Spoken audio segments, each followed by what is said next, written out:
Hello and welcome to Patrick Come Lately Talk Radio. This is Stefan, your host, British by birth, American by choice. The Founding Fathers crafted some remarkable documents that led to the creation of a great country founded on liberty and self-reliance. I have lived in the Euro-socialist nightmare, and I'm doing what I can to return this country to the vision that the Founding Fathers gave us.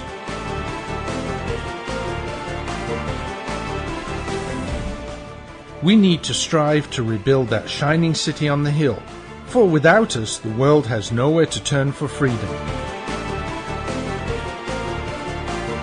For the next hour, I will be presenting news, views, and guests that help keep the true spirit of America alive.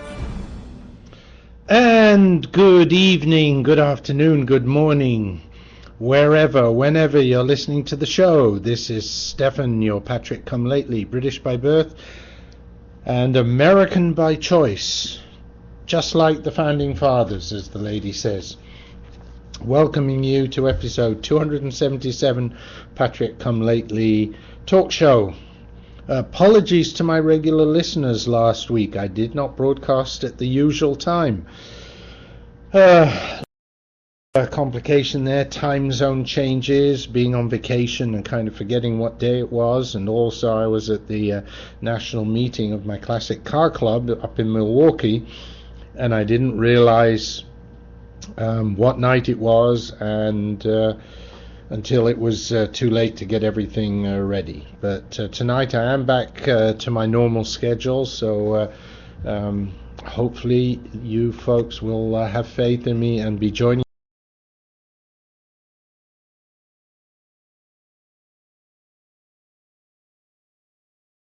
to be in the mobile studio tonight. But down here in South Florida, unfortunately, we had some more technical issues with the RV, and so on our way driving down from Wisconsin to Florida, we had to cut our trip short and head home. So I'm back in the hotel in Fort Myers tonight. Plenty to talk about, so let's get right to it. And I mentioned that Rex was in the chat room. I'd like to congratulate him, or actually his better half, because Marsha Reapy, that wrote a great young adults book, I'm told it is, but it's still a great story. And Rex, you'll have to remind me on this, because I know I won't get it right. The 4th Street, was it the 4th Street Monster Gang, I think it's called, available on Amazon, and her book is way up there, way up in the top of the of that particular category of young adult books. I think in the top 5. So, and that on Amazon is very, very good. So congratulations to Marsh on that. It's a great book. I've read it. Guess must be a kid at heart, because I enjoyed it tremendously. Anyway, we've got lots to talk about tonight, and I'm going to get straight into it. So for our first, let's see, what should we start with? Because there's so much to talk about. Well, let's start with this. And I'd like to start with just a quick mention about this whole kerfuffle around Planned Parenthood. Now, I don't think it has run its due course yet, so I'm going to wait before going into too much analysis. But I really think that whether you're for or against abortion, the way that the people caught on these videos are talking about it just makes it so cold and heartless, aside from the fact that according to many people they are breaking a number of laws. So we'll wait to see what comes of that.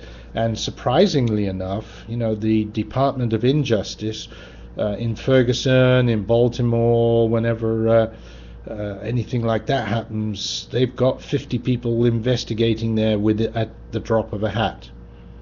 And now, what's happened? That's right. Absolutely nothing happened. Crickets. Instead, rather than investigating these the allegations in these videos and sort of checking out to see if any laws have been broken, maybe they haven't. There are people on the left who say, no laws have been broken. Okay, well, why don't we investigate and find out?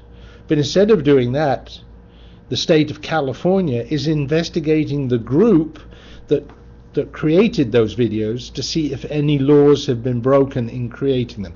This is typical left-wing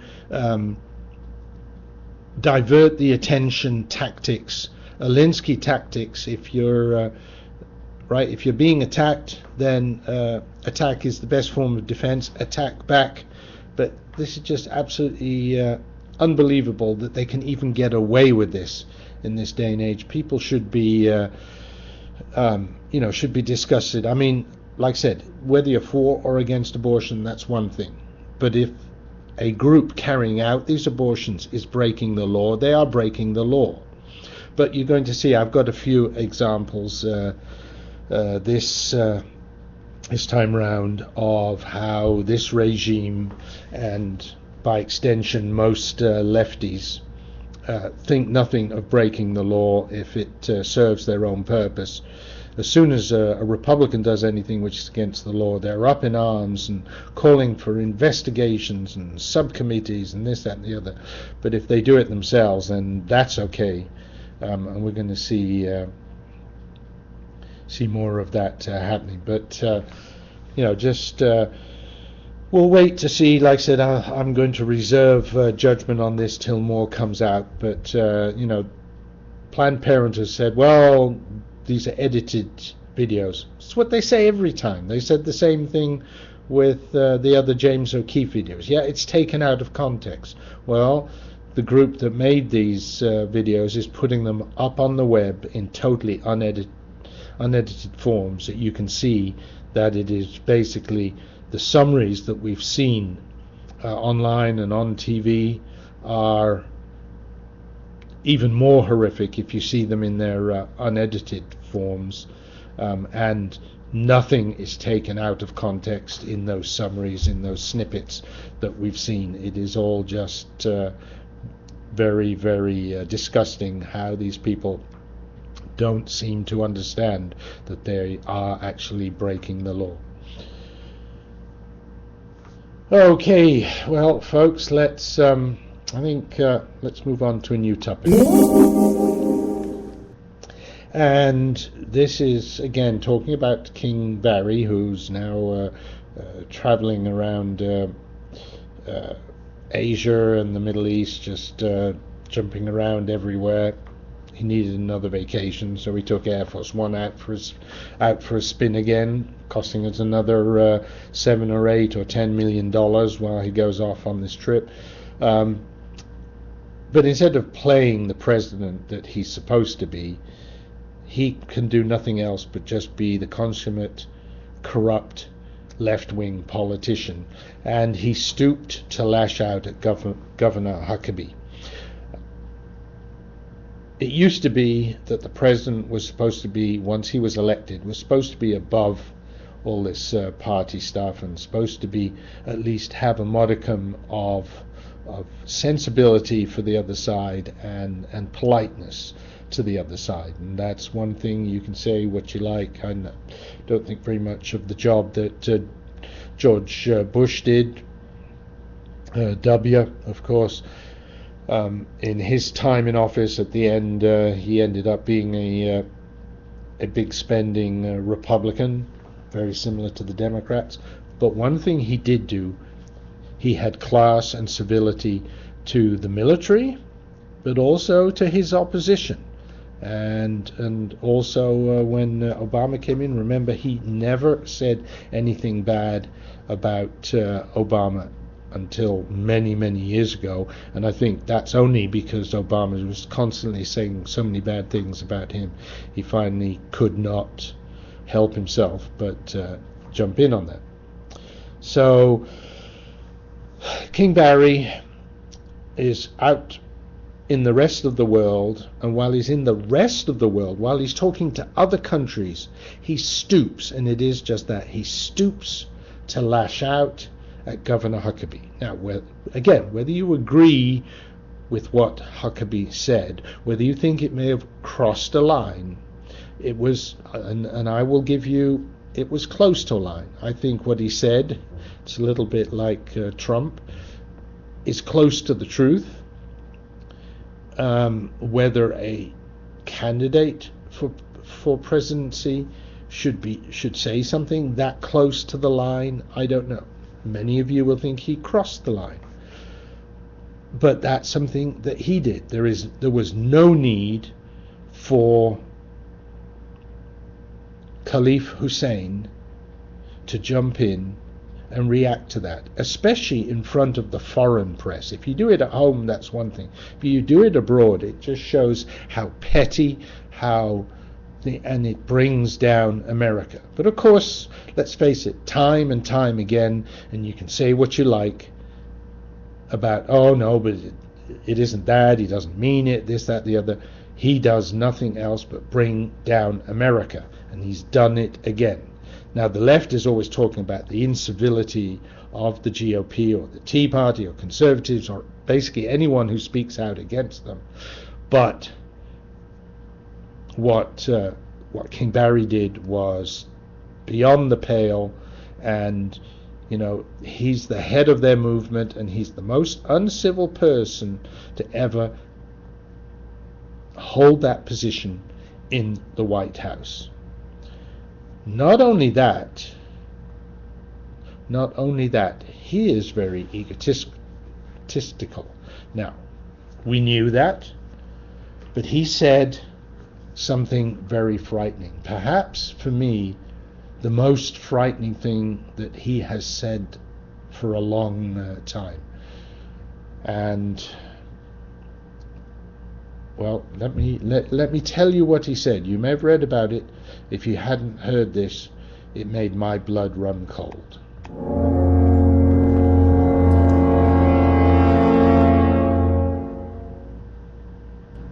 Obama said, while he was talking to the African Union, he said, if I ran for a third term, I could win.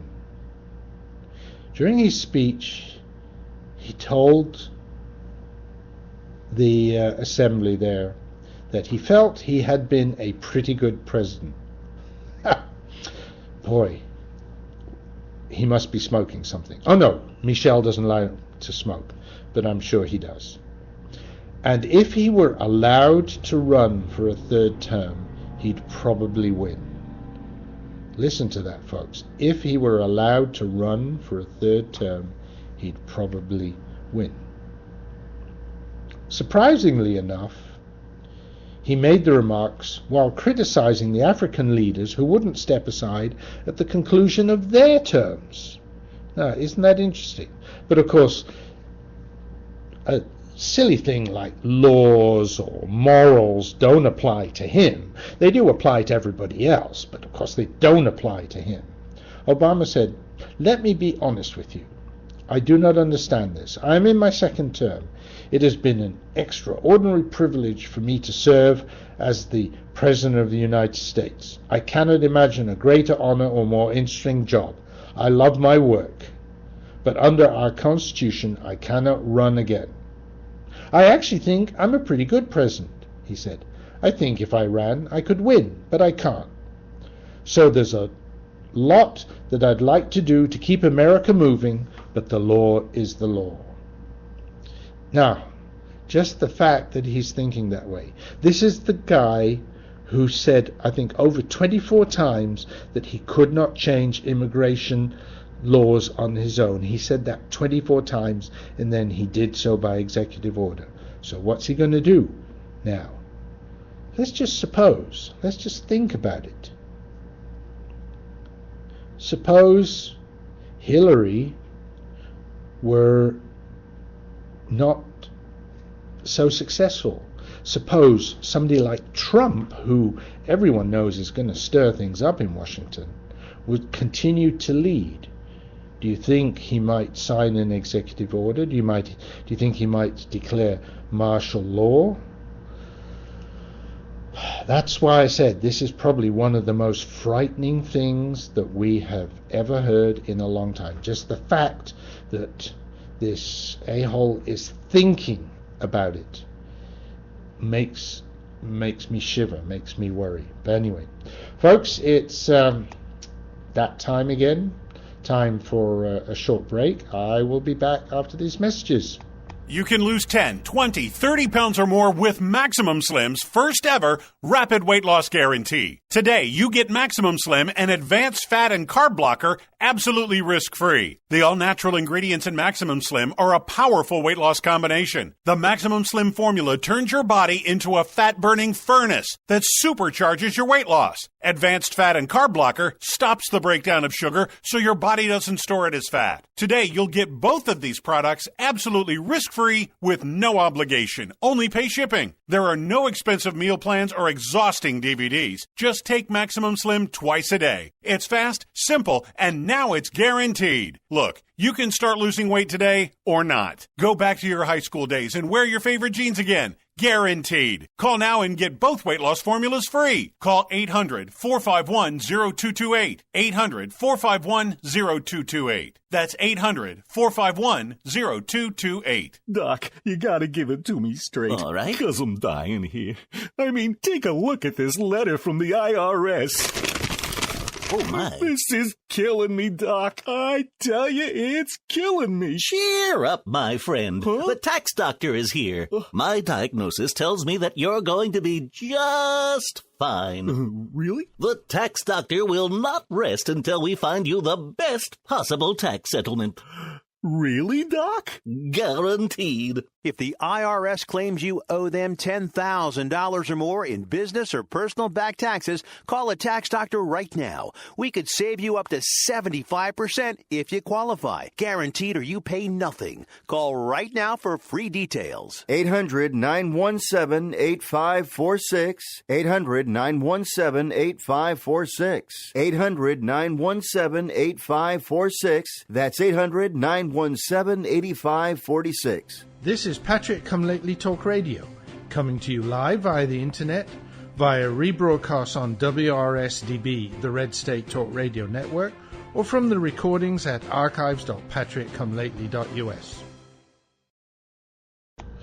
And thanks for sticking with me through that break, and I'd just like to say hi to Dave, who has joined us in the chat room, as well as Rex. Welcome, and once again to my regular listeners. Oh, and Paul's just jumped in as well.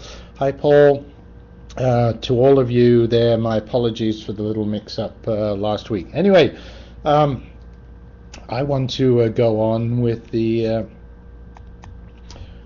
next piece of news, and we were talking about the fact that Obama basically might yet again ignore the law after he did so with immigration, and he sort of, it looks like he might be thinking about doing it again.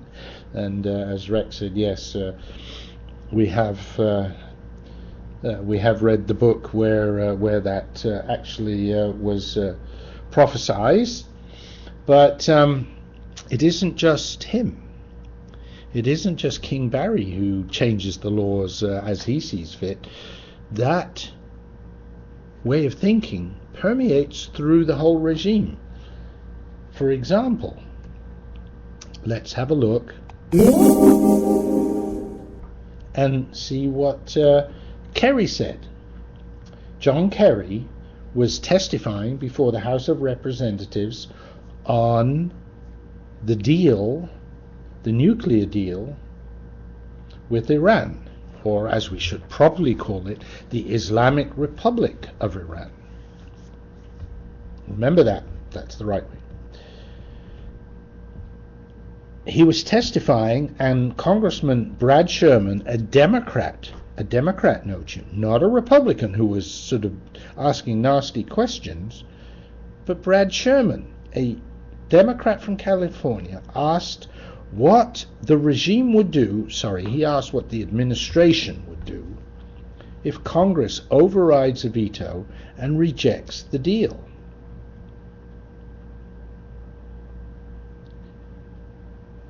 You strongly do not want us to override a presidential veto, but if we do that, that triggers certain American laws, Sherman asked.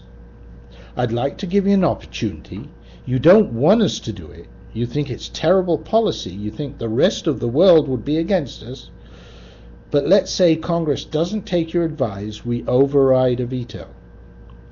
And the law that's triggered then imposes certain sanctions. Will you follow the law even though you think it violates this agreement clearly, and even if you think it's absolutely terrible policy? Here's the frightening bit. Secretary Kerry said he could not answer that question. I can't begin to answer that at this point without consulting with the President and determining what the circumstances are, he responded. Well, Dumbo, the circumstances are very clear. The Congress speaks, overrides the presidential veto, and tells you can't do what you want to do. So what do you have to go and consult with his nothingness for? Because the law is the law, isn't it? Even the Democrat Sherman was shocked. He interrupted, asking, so you're not committed to following the law if you feel it's a bad law? Well, we know I don't know why he even has to ask that question, because let's face it, isn't that what this regime's doing all the time? No, Kerry said, I'm not going to deal with the hypothetical, that's all. Yeah, right. In other words, if you can't clearly come out and say you're going to follow the law and then try and find a resolution within the law, that's what he should have said. He should have said, well, if Congress decides they want to veto it, we don't agree with it in the administration, but we will then have to go and find a different way to try and achieve that. But he doesn't say that. He just says, no, basically, well, we'll have to think about it. In other words, we'll have to decide how much of that law that is forced upon us we will decide to ignore. Man, that is frightening. Unfortunately, the Congressman Sherman's time expired, so the exchange ended, but I would have liked to have heard what else might have been asked, or, and surprised me why one of the other congressmen didn't drill down further on that. But, whatever. Okay. Now, another topic. All this time, we've been wondering why Iran really got so much out of this deal. Because let's face it, this deal is bad for the US, it's bad for Israel, it's bad for the rest of the world, and Iran got almost everything they wanted. Maybe they have to wait a few years before they get their toy, but they're going to get it one way or the other. And if they just choose to ignore the law like Barry ignores the law, then they can get it earlier anyway. We know that Obama's closest advisor is a Persian, is an Iranian. Yes, Valerie Jarrett is Iranian. We know that the closest advisor of Secretary of State Clinton, yes, Hillyer, her closest advisor is Huma Abedin, who is closely related to Iran and the Muslim Brotherhood. But John Kerry, he's from New England, right? Well, in 2009, Dr. Vanessa Bradford Kerry, and this is John Kerry's youngest daughter by his first wife. It's before he married money, right? Teresa Heinz. married an Iranian-American physician named Dr. Behruz Valanahed, an Iranian-American physician. Were you aware of that? I wasn't. I just found it out today. He's the son of a couple of Iranians of Los Angeles. His birth name is Behruz Valanahed, but it is shortened and Americanized in the media to Brian Nahed. So would you know that that's Persian? Probably not. At the time of his engagement to Bradford Carey, there was rarely any mention of his Persian-Iranian ancestry, and even the official wedding announcement in the 2009 issue of the New York Times carefully avoids any reference to Dr. Nahed's birthplace, which is uncommon in wedding announcements, and starts his biography from his college years. I wonder why. Now, given this close connection to Iran, don't you think that Secretary Kerry should have recused himself from negotiations with Iran at the very outset because of his long-standing relationship with his counterpart, Mohammad Javad Zarif? Of course not.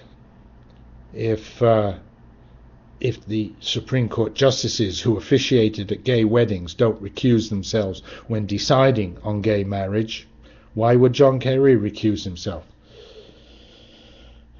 Now, who is Mohammad Javad Zarif? Zarif is the current Minister of Foreign Affairs in the Iranian administration and has held many different diplomatic and cabinet posts since the 1990s, and he was the guy that Kerry was negotiating with. Kerry and Zarif first met over a decade ago at a dinner party hosted by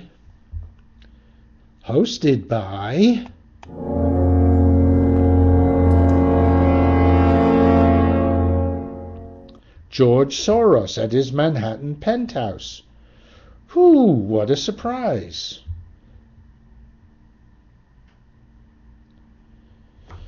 What a surprise.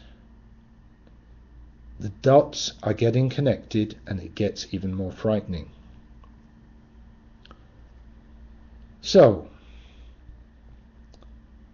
but why would there be any further connection between Kerry and Zarif? Or what kind of connection might there be? Well, at the 2009 wedding between Kerry's daughter Vanessa and Behruz Valanahed, who was the best man? The best man was Javad Zarif's son. Folks, does this bother anybody? Now, apparently Kerry only revealed his daughter's marriage to an Iranian American once he had taken over as Secretary of State. But the subject never came up in his Senate confirmation hearing. Why not? Did Kerry not disclose it? Or did his former colleagues, were they too polite to bring it up? Or had they had something whispered in their ear that if they brought it up, they would be excoriated, they would be brought down by something or other, like they're trying to do, for example, with Donald Trump right now? As many commentators have said, the nuclear talks with Iran are a tragic farce, choreographed and orchestrated by Iran. And how can it be at all surprising?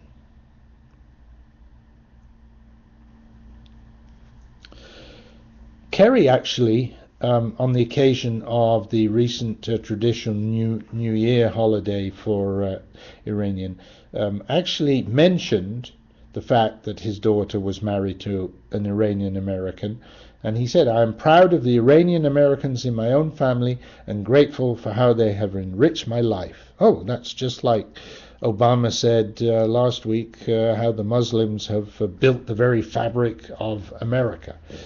Yeah, right. Politicians like to keep their families off limits to the press, a decorum enforced vigorously when it comes to politicians who are in favor with the national media but ruthlessly discarded for others. But in Kerry's case, there could be larger ramifications. Since its inception, the FBI has vetted US government officials involved in national security issues, and it generally won't grant clearances to individuals who are married to nationals of an enemy nation or who have family members living in that country for fear of divided loyalties or, more simply, blackmail. There it is. Now, even lefties can comprehend this without inserting race into their thought processes. Guess what? Imagine a scenario in which a representative of Iran's mullahs approaches the State Department with a list of demands that, if not met, could have serious consequences for Kerry's in-laws living in Iran. Could that have happened? I don't know. Folks, here's one thing that I think is very important. Wake up, America, and look around and see what's happening. Wake up, America. It's time to get out of your bed and see what is happening, see what is being done.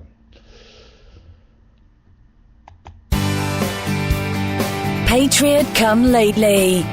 British by birth. American by choice. Just like the Founding Fathers. The voice of the conservative resistance.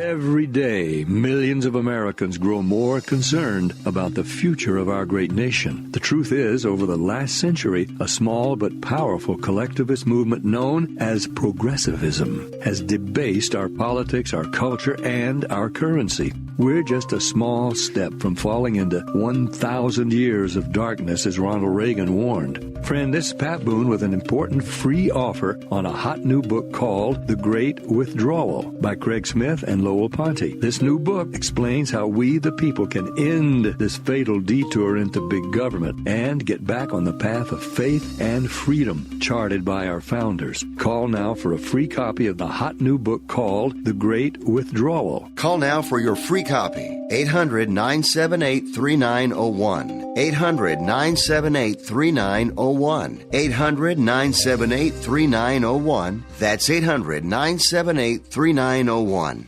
Owe $10,000 or more to the IRS that you can't pay? Call now for immediate help. At the Tax Relief Line, we help people just like you. If you take on the IRS alone, you could be facing levies, liens, even wage garnishments, personal or business tax issues. If you owe $10,000 or more to the IRS, call now and see if you can pay less. They can freeze your bank accounts, even garnish your wages. Call the Tax Relief Line now for immediate help. Our expert team of tax professionals will negotiate your tax problem and deal with the IRS for you. If the IRS is threatening you with levies, wage garnishments, or seizing your assets, call now and see if you can pay the IRS less. 888-789-5043. 888-789-5043. 888-789-5043. 888-789-5043. This is Patriot Come Lately Talk Radio, keeping the spirit of America alive, a proud member of the Red State Talk Radio Network.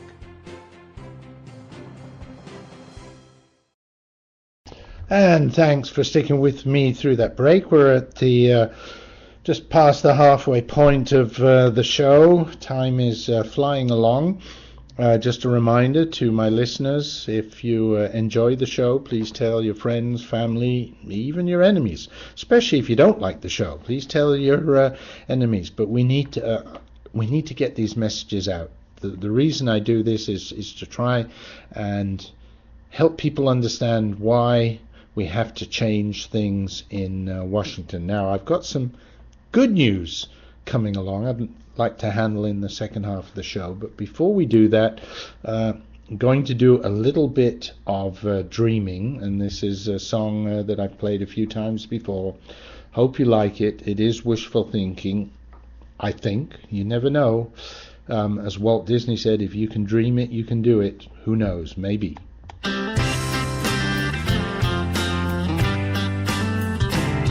You promised us hope and change. Got no hope, Bush got blamed. Calling down the foreign kings. They don't need apologies. Jobs are gone, gas is high. Rich vacations make us cry. Obama, you failed us, you're fired. They laugh at us far and wide, but we are here to set it right. Had your fun, done us wrong. Now we vote to send you home. Take your home, keep your change.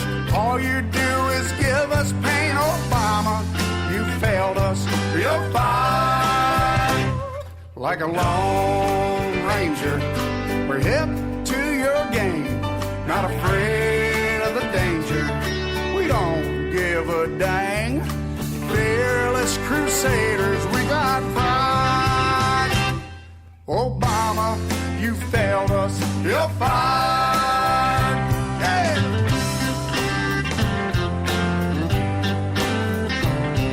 You buy your votes, make new rules, but we the people won't be fooled. We're on to you, media too.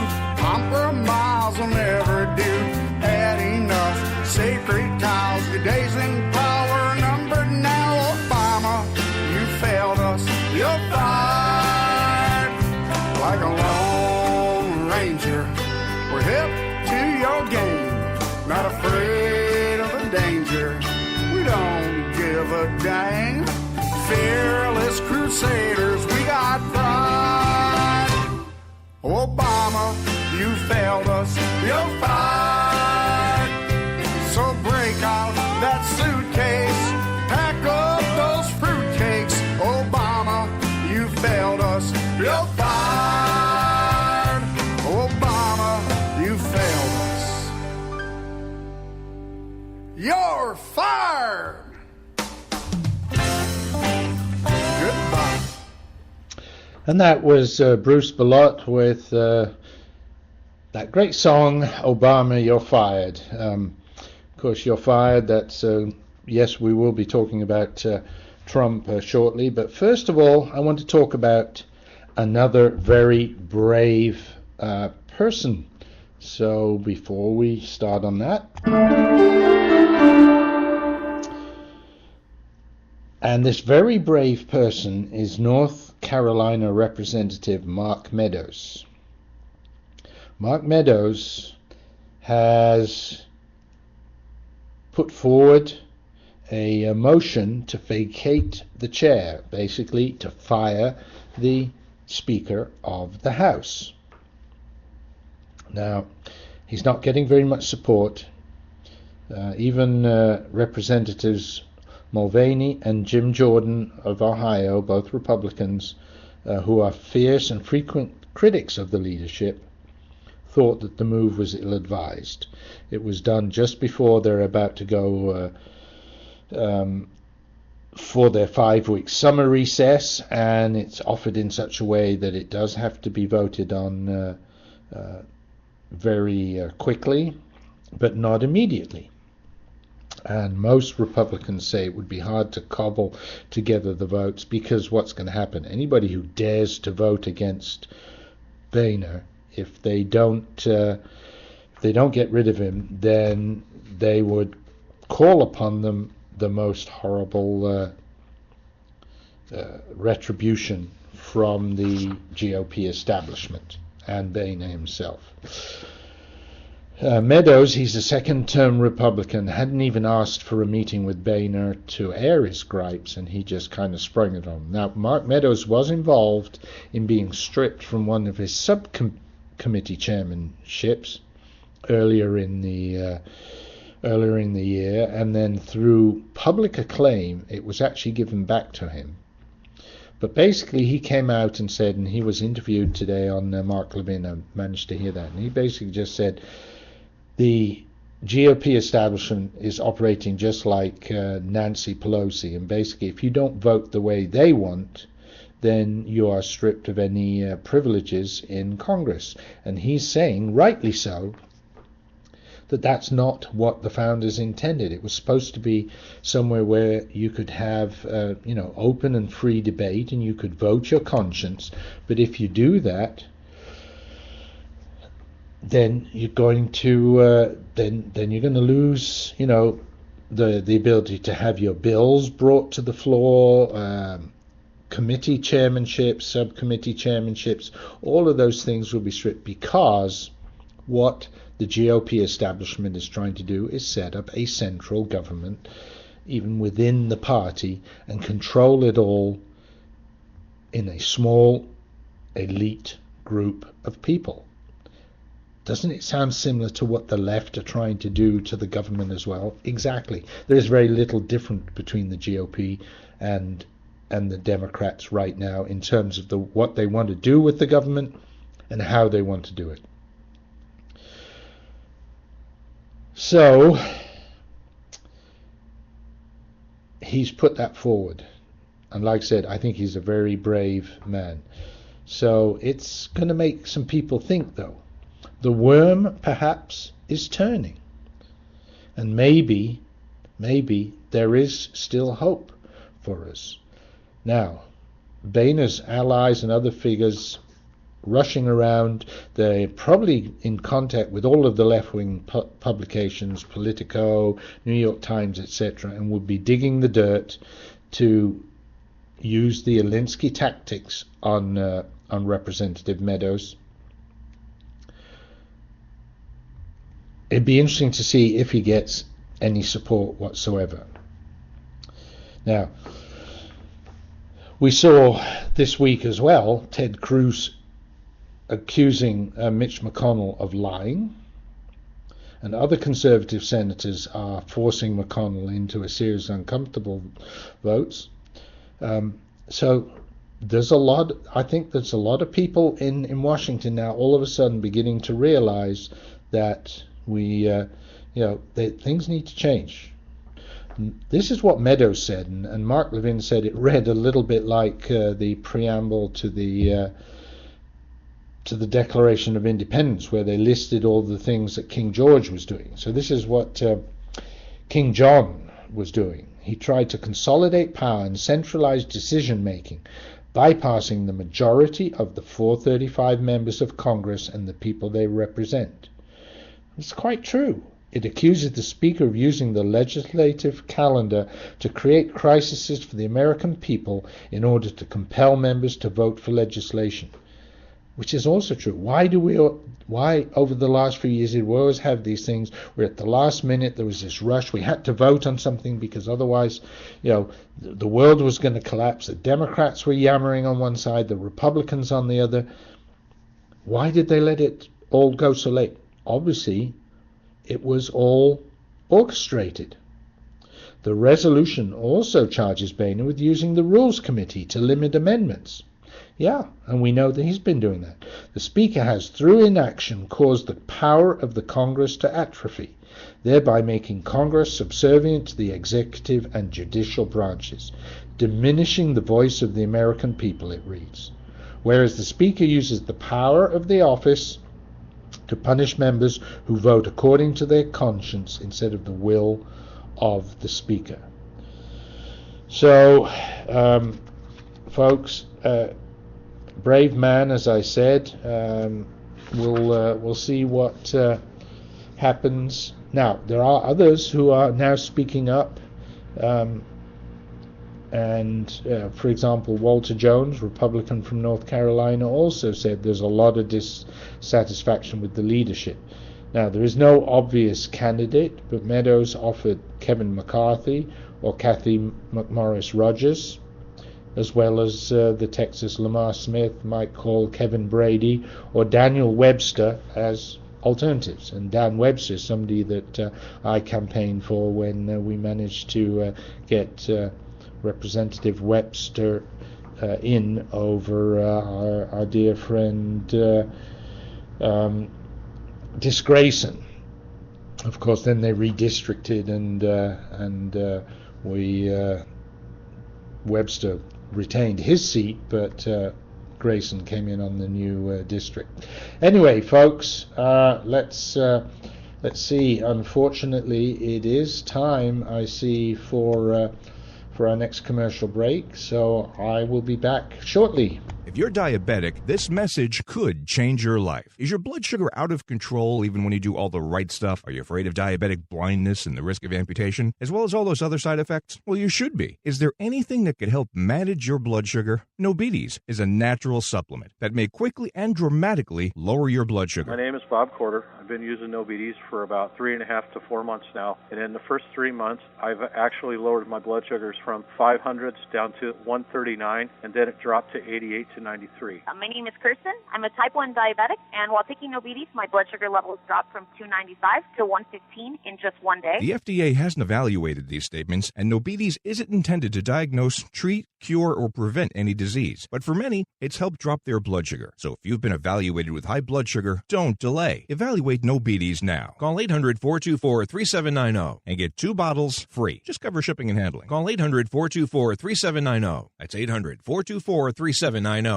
The offer of a franchise can only be made through delivery of a franchise disclosure document. Imagine yourself being a leader in America's fastest growing demographic category. More than 10,000 people a day turn 65, and a large percentage are going to need a helping hand at home or in choosing the right assisted living community. Always Best Care is looking for people who've excelled at everything they've done, but they're seeking a new challenge. Always Best Care is one of the fastest growing companies in this explosive field. We're looking for 25 new franchisees to keep our booming business growing. We'll back you up with the strongest award-winning marketing program in the industry, and we'll provide the special training and support that's fueled our growth to prepare you for this great opportunity. All that's missing is you. Call Always Best Care toll-free at 1-800-643-7508. That's 1-800-643-7508. For Always Best Care, 1-800-643-7508. Call today. This is Patrick Come Lately Talk Radio, coming to you live via the internet, via rebroadcast on WRSDB, the Red State Talk Radio Network, or from the recordings at archives.patrickcomelately.us. And we're into the final segment of the show. Just a little bit of time left for some more good news, and then some other topics. Once again, haven't got through everything that I wanted to today, but let's stick with the good news. And for the good news, I want to talk about Donald Trump. Now, before we get to the good news, of course, today there was this hit piece that appeared in the Daily Beast, dredging up so-called information from his divorce from Ivana Trump over 30 years ago. This was a very contentious divorce, and some things were said which might or might not have been true. These were dredged up, and of course they're making all sorts of justifications for doing it. Of course, very interesting. They're saying, yeah, well, Donald brought up this idea of rapists coming across the border. Therefore, if he was involved in rape, let's make a big fuss about it.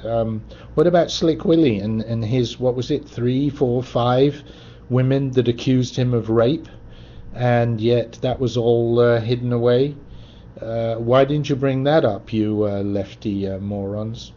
Anyway, but the good news. So even if some people are saying, well, maybe we shouldn't vote for Trump, here's something that I'm sure will make a lot of conservatives all of a sudden say, well, he is brash, he is noisy, he does sometimes put his foot in his mouth, but if he does this, I'm definitely going to vote for him. And what he said, he would love to have Sarah Palin as part of his White House administration. It's interesting, the post that I got this from is actually, you can tell, written by Lefty, because it's just here and there, little, just the way things are phrased. I'm not going to read it to you because it's just too yucky. But anyway, he appeared on the Palin update. This is an All Palin radio show on Mama Grizzly Radio.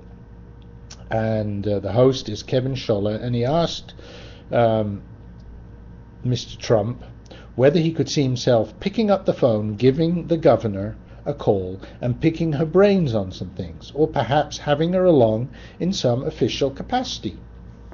And Trump's response, I'd love that, because she really is somebody who knows what's happening, and she's especially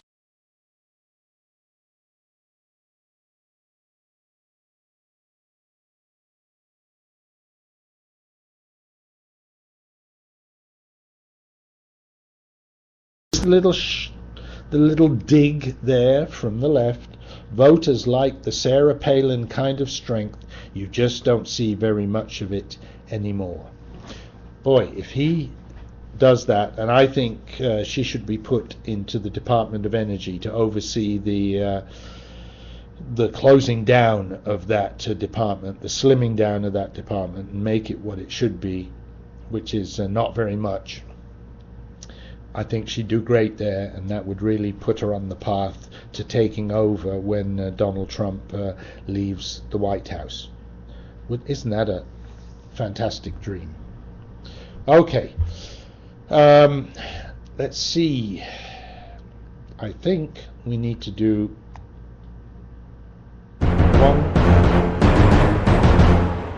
one quick one. 5-year-old Layla Peterson was sitting on her grandfather's lap when she was struck and killed by a hail of gunfire on Milwaukee's northwest side. I was just there that weekend. So sad to hear about that. 2 suspects described as black American males approached the house, which belonged to her grandparents, and opened fire, killing Layla. Where were now Al Sharpton and Jesse Jackson?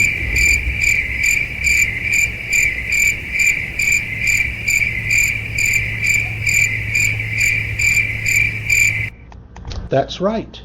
They were nowhere, because black on white violence, they don't care anything about. If it had been the other way around, they would have been there stirring up the water, stirring up the mud. But when it comes to a beautiful little kindergartner, only 5 years old, sitting on her grandfather's lap and being brutally murdered by 2 blacks, they vanish into thin air. But that's just all these 2 are about. It is so sad. The police said there's no reason conceivable that I can think of that would explain this wanton violent act, said the police. We're going to find the shooters, we're going to arrest them, they're going to go to jail. So sad, so sad. Okay, folks, we're getting close to the end of the program. I want to thank you for joining me again. If you join me live, if you don't, you listen via Red State Talk Radio. Don't forget we have 2 streams there, and by the way, Red State Talk Radio is now being broadcast on even more terrestrial stations, so if you want to share the show with folks, check the schedule. Not all stations broadcast Red State Talk Radio all the time, but check the schedule. You may find that I am being broadcast over your normal radio. Pick me up on the transistor radio or even in your car radio, especially if you work late at night, because a lot of these feeds are broadcast overnight. Anyway, folks, I see that the clock is ticking and the music is about to start, so I'd like to say, well, thank you for coming again, and it's time to say TTFN, ta-ta for now. See you next week. Please come back.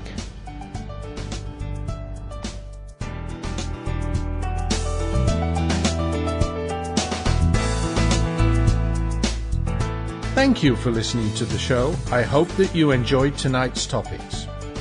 Whether you listened live, to a recording, or to a rebroadcast, I appreciate the time you share with me. We need to spread the message of liberty far and wide, so please tell your friends and family about the show. Thank you for helping to keep the beacon of hope burning. This is Stefan, your Patrick Come Lately, signing off. God bless America, and remember, L3, long live liberty.